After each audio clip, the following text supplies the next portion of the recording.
Hi, I'm James. I'm the site planner here on site, responsible for mapping all of the excavations on Montpelier imagery.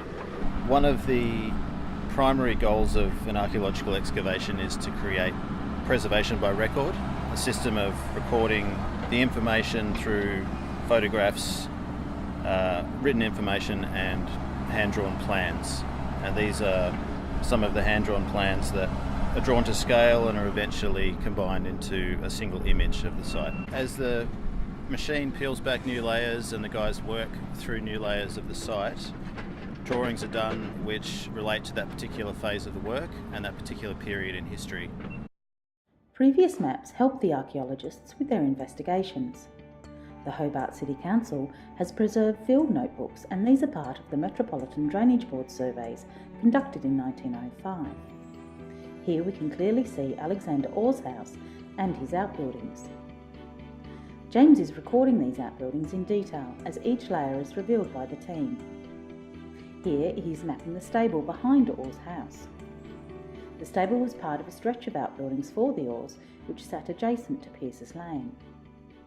The next phase will be recording what, if anything, lies beneath these outbuildings. Kieran walks us through the remains of the outbuildings to explain what they have discovered so far. So here we have the an upper yard deposit with a very rough rubble surface, with much left to discover in this area, so we haven't excavated quite to the depth as other parts of the site yet, so hopefully there should be some interesting things here. This is beyond the edge of Orr's property, so it should be interesting as to what we find here. Here what we have is a very confusing area where you can really see the different phases of development being used. So possibly an early washroom being totally repurposed later on. We've got some really interesting drainage features, possible outside features coming up with various different floorings and different elements really being utilised during different phases of occupation over the site. So what we have here is a really interesting stable area coming up.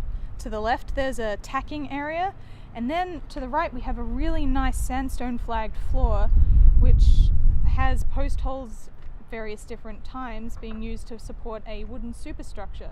So it would have been a 2-horse stall probably, and yeah, we're trying to work out how this area was coming together.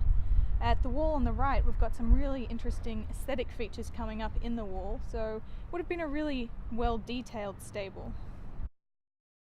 In this area we thought we were having some quite early deposits coming up, but on further investigation we found a quite large concrete slab right underneath all those what we thought were interesting deposits. So hopefully all the interesting stuff is yet to be discovered in this area.